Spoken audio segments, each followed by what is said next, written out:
everyone. Well, I am not done up. Hair is in a pony, and I am only popping in here to let you know what the hell you're going to see today.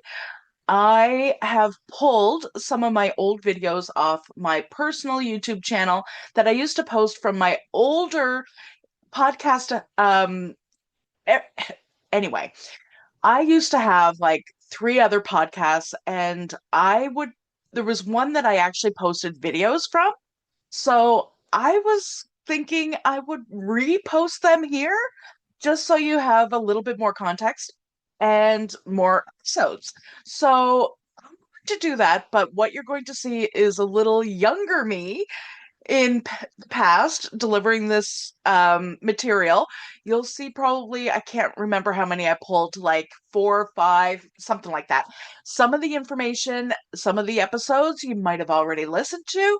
For example, the Wendigo, the Dogman, that's there, but the video episodes are a little different because a lot of them I interject not only my voice, but you might see me and you might see images that I put in, like pictures and stuff like that. So, that being said, we're going to get started with the very first one here. And yeah, so if you see older ones, just know you're not missing them on Spotify or wherever you listen to podcasts. You're not missing them. They were on previous episodes or previous podcasts that I had. So the ones you're going to see, I believe, are all from when I had From Cape Breton. It's Saturday night. And that was 2 podcasts ago. Because I did try podcasts for like, oh my goodness, oh, 3 years, I think, before I actually ended up with spirits, witches, and demons. So I mean, there's a lesson for everyone out there. If you try and fail, don't give up. Try again. I didn't find my actual voice until this one. So there you go. Anyway, these are fun. Most of them are on theme for this podcast. I think I threw one in there about my island because I talk about Cape Breton quite a bit. So I put one in there about Cape Breton. Um, yeah, anyway, I want you to enjoy. I hope you do enjoy.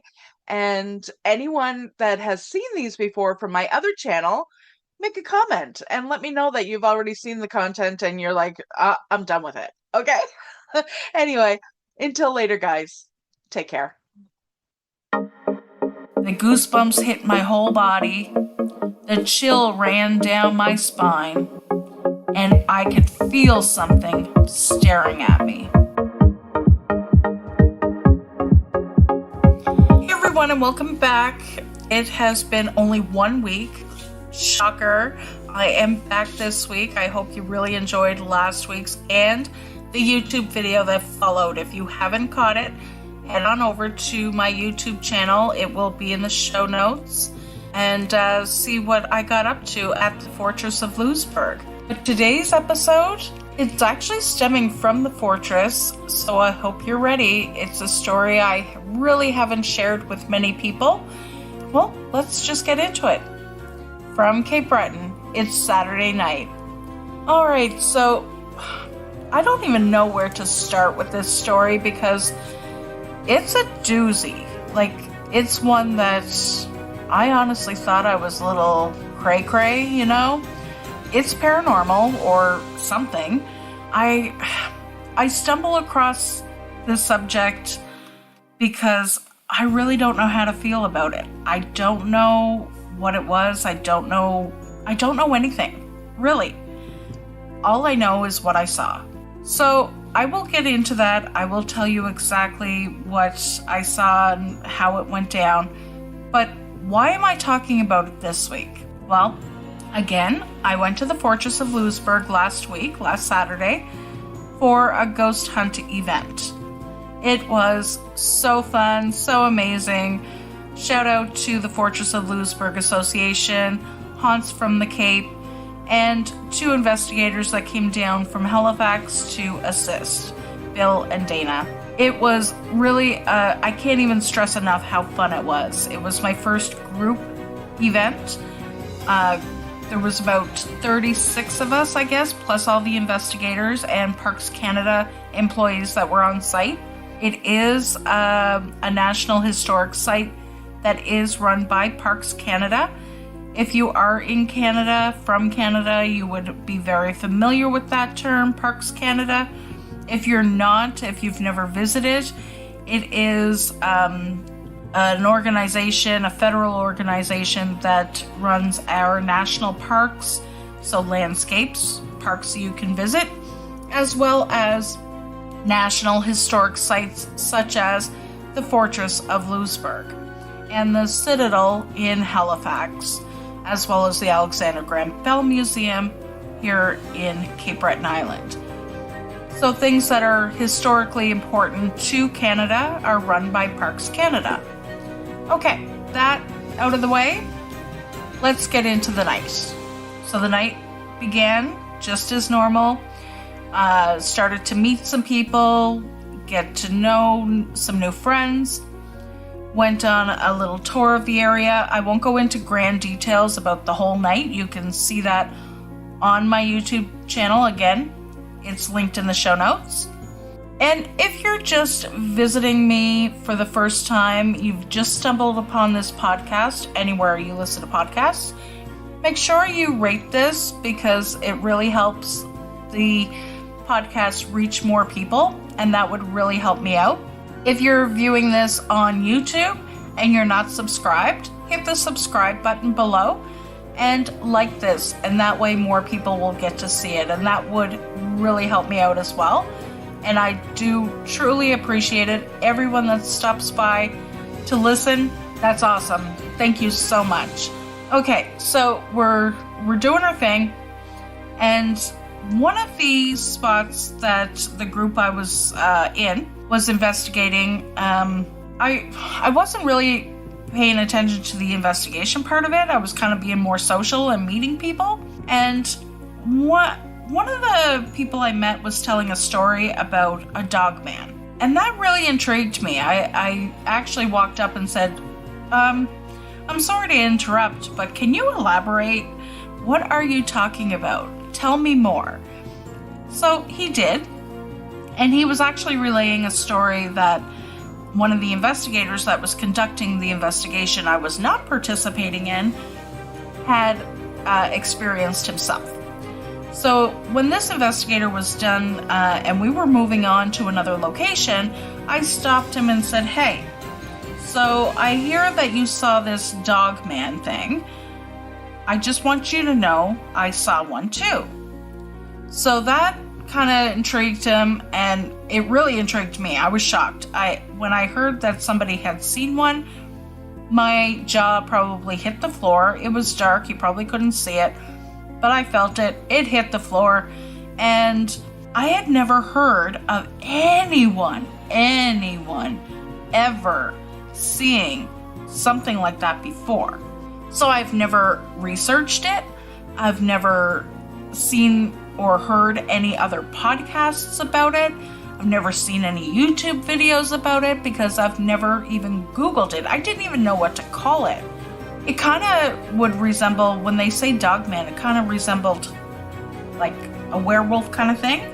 But again, since I thought I was the only one that ever saw one, I thought maybe I was going through something back then and was a little crazy.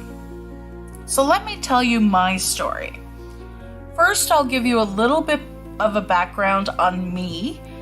I've been experiencing the paranormal since I was a young child. So I have many stories.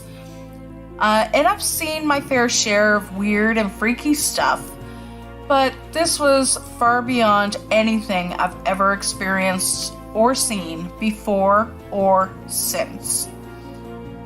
Like I said, I honestly thought I was a little cuckoo for Cocoa Puffs, you know what I mean?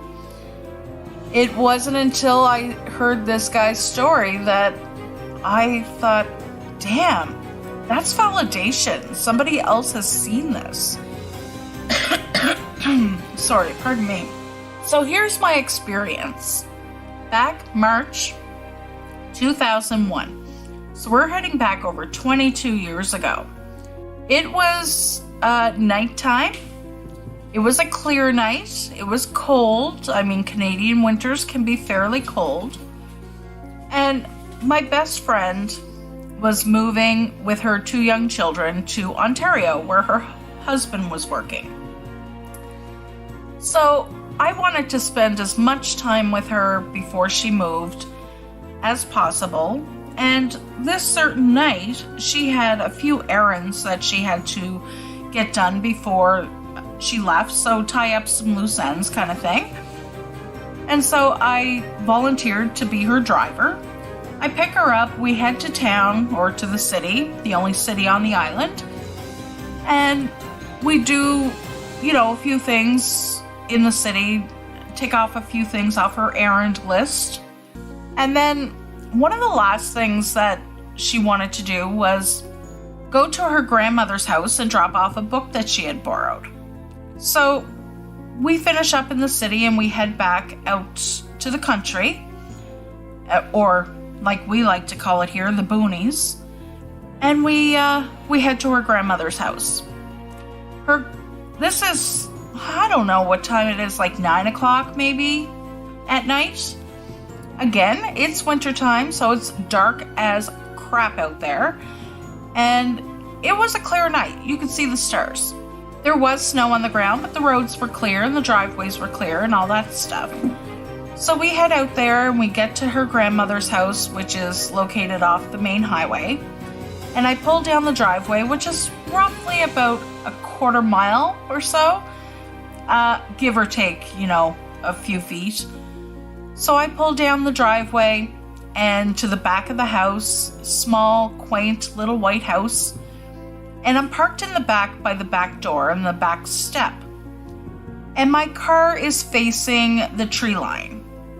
There's a small embankment of snow from where the driveway had been plowed against that tree line.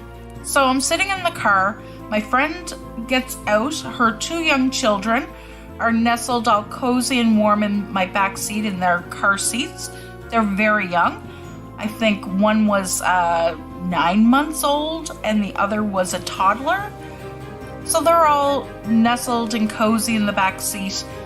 And she goes into her grandmother's with the book.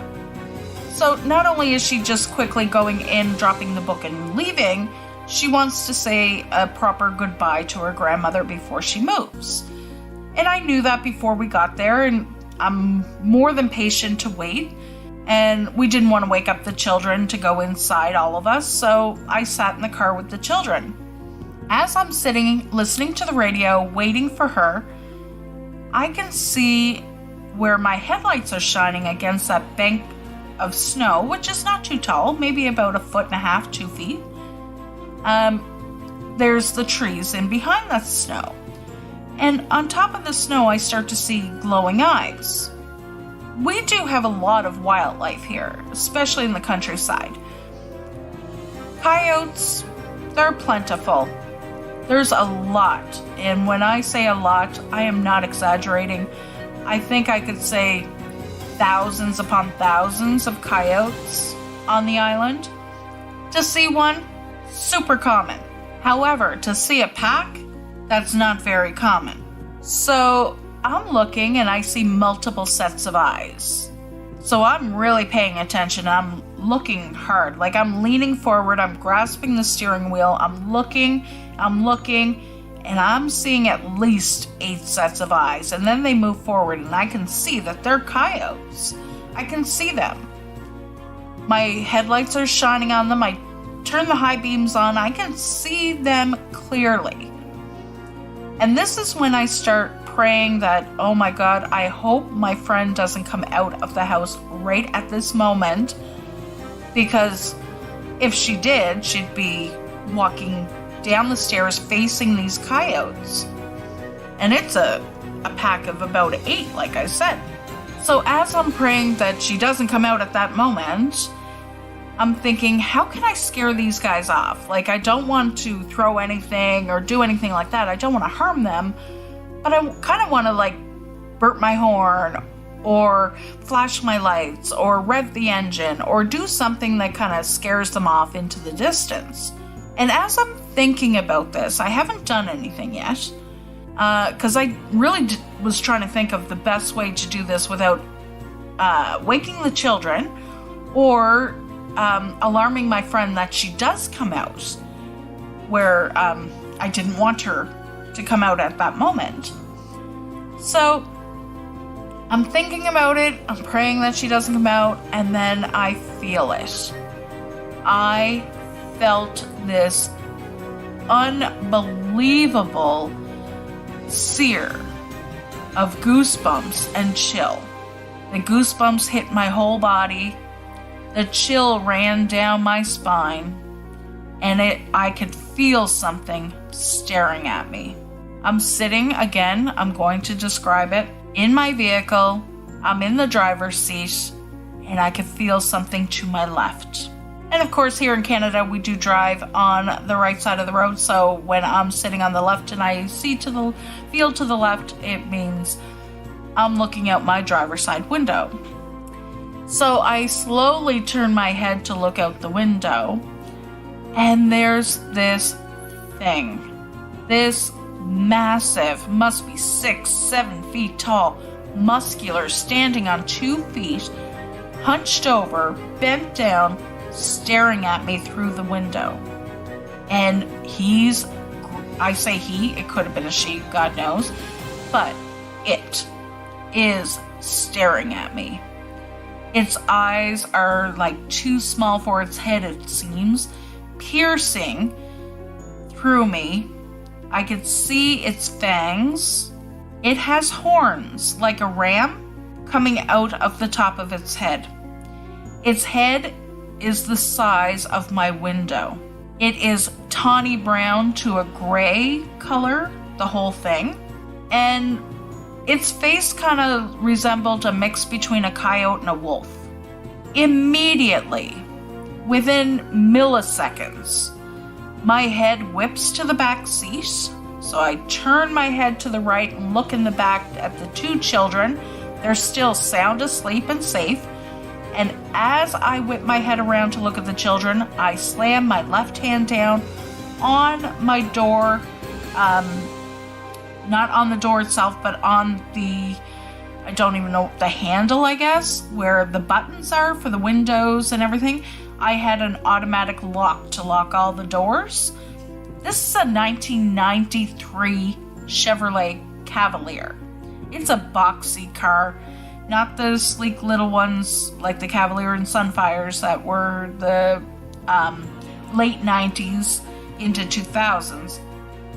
This was a boxy sedan, but it still had the bells and whistles of what modern day is common. It was pretty fancy back then. So I hit the all lock button as I look at the children. So I am seriously milliseconds here. Not 30 seconds, not a few seconds. It took me like whip your head around, whip it back. That's how fast it was. And when I looked back, it was gone. Gone. Not walking away, not running. It was just gone. And I look ahead of me for the coyotes, and they're gone. Not one left, not one set of eyes, not retreated back in the tree line. There is nothing there. And I start thinking, what the hell did I just see? So, a few moments later, she must have been in the house about 5 to 10 minutes tops. This all happened in that time. My friend comes out, I unlock the car, she gets in, she's like, why'd you have the car locked? And I must have been white as a ghost. Now, I'm pretty white anyway, but I must have been pretty, pale. And she looks at me and she's like, oh my God, what's wrong? And she looks back at the children to make sure they're okay. And I'm like, I'll tell you in a minute. We need to go. So I back up, I get out of there, go down the driveway, get on the highway again, and we're pretty much done for the night as far as the errands go, but I can't like just drop her off and drive home. Like, I'm terrified. I am bone chilling, scared out of my wits. I need to drive back to the city where there's lights, where there's people, because I can't stay here. I can't stay in the darkness of the countryside. Not right now. So we drive back to the city, we grab a coffee at the local Tim Hortons, and we sit.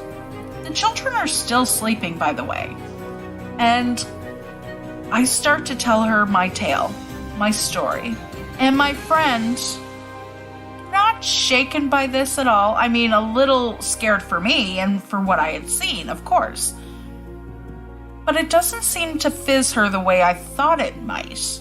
And then she tells me, well, you know that area? That's known as Devil's Pass. Many times her grandfather had seen what I had seen, or at least the remnants.